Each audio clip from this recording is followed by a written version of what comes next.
Hey, what's going on? Jake here with Uncommon EDC. Today we're taking a look at the Olight Imini2, and this is going to serve as both an overview as well as my thoughts on it after about 5 weeks of carrying it every single day. This came out during the July 2023 Olight sale and has been on my keychain ever since I filmed the haul video for that sale, and so have carried it every single day since then. You can get it in OD green or black, and both of those are going to be $19.99 if you don't get them on sale. I would imagine they're going to eventually release these in other colors, and when they do, that will coincide with the sale, so you might be able to get them a couple dollars cheaper. But even at $20, I think this is a pretty cool flashlight. Now, this is intended as a keychain flashlight, and that's exactly how I've carried it. It does come with this little keychain attachment, so you can just slide that onto there. Has a little gate to keep it in place. Can't really talk on the keychain attachment because I haven't been using it. I've been using it with the Night Eyes S-Spiner because that's what was already on my keychain. It functions similarly, but is double-sided, the gates lock, and can easily remove my keys from it when I don't want to carry around a bulky keychain, and then put it back on when I want to carry my keychain accessories. And so haven't been necessarily using the keychain, but have been using this quite a bit. And so the really unique feature that sets this apart from other keychain lights is that the portion that attaches to your keyring is actually a docking station. And so this little silicone sleeve that's sitting on there is there to protect the USB plug that goes into the port to charge this. And so it's on there pretty tight so it won't fall off, which is nice. But it does come with an extra if you lose it. But that's just going to connect those, or protect those connection points, keep them from getting scratched up or damaged or dusty. And so it does come with an extra if you need that. And then aside from acting as a docking station, a charging port, it's also the kind of on-off switch for this flashlight. The flashlight's held into the docking station by a magnet, and when it's in contact with the docking station, it's always off. As soon as you break that contact, you don't have to remove it fully from the dock, but as soon as you break that contact, it'll go on, and then the magnet will pull it back. If you want it permanently on, just remove it entirely from the docking station.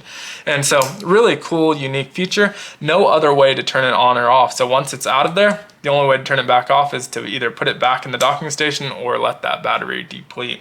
And so really cool feature. Also really cool that it's rechargeable, and that's the main kind of feature that sets it apart from the iMini1, which I have here as well.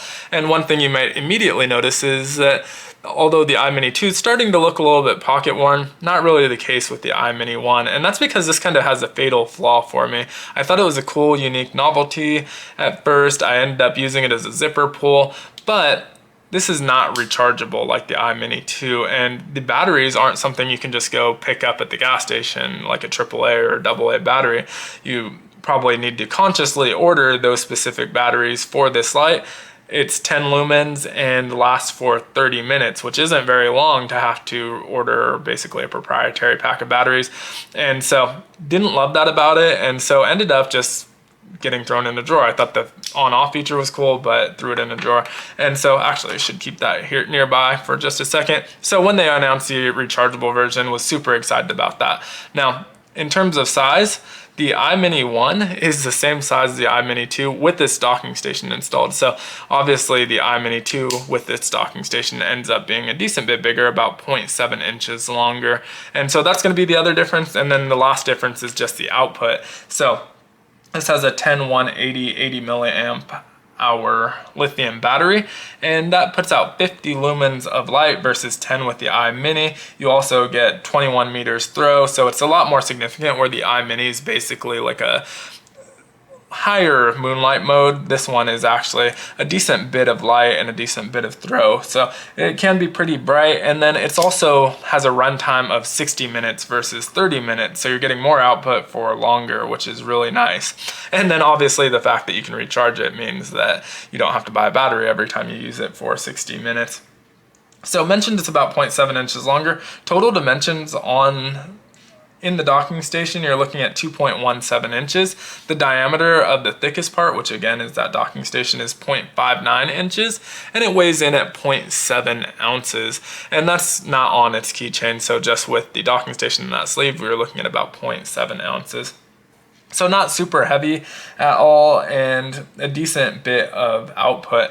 Now, that feature where you remove it to turn it on and off, I both like it and dislike it. So what I like about it is that it's really unique, it's interesting, and you can separate your keys from the light itself, and so you can just carry this little light. What I don't like about it is it's not the most ergonomic in this tiny position, so I kind of miss having, like versus the i1R2 Pro, that one stays on your keychain, it's a twist on, and so I kind of miss having something to hold on to. This is pretty small and a little bit less maneuverable. You can obviously get into smaller spaces without it being attached to your keychain, but still pretty small.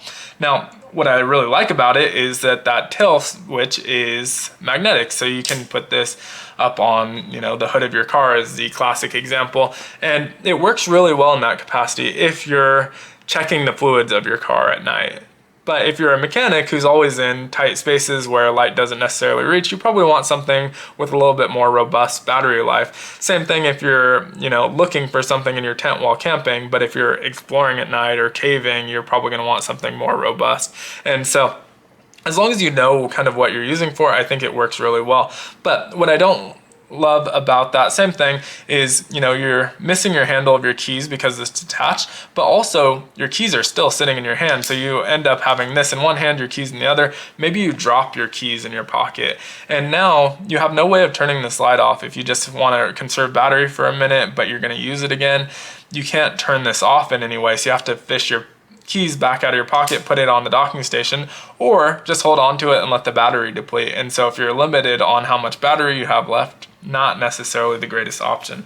And so the solution I came up with is I have a pry bar just like this one, exact same make and model, not this exact pry bar, I have a few of these, but putting that on the same S-biner that this is on. And so it sits right next to it, which means that it's always magneted to it, which some people might not like because that does mean this gets a little bit more scratched up than if there weren't something constantly attached to it. But it does keep it from rattling a little bit, so they're always going to be right next to each other, which is nice. And that's not the case with keys. Keys are non-magnetic, and so like that about that. But once you get it out of the docking station, what I do is I'll just stick it to the end of that pry bar, and that acts as a handle. My keys are still in my hand, and so it makes it easy to keep them together and a little bit easier to control, a little bit less likely to drop it unless obviously you knock it on something. But this seems to work really well for me, so that's kind of my preferred way of holding it when it's outside of its docking station.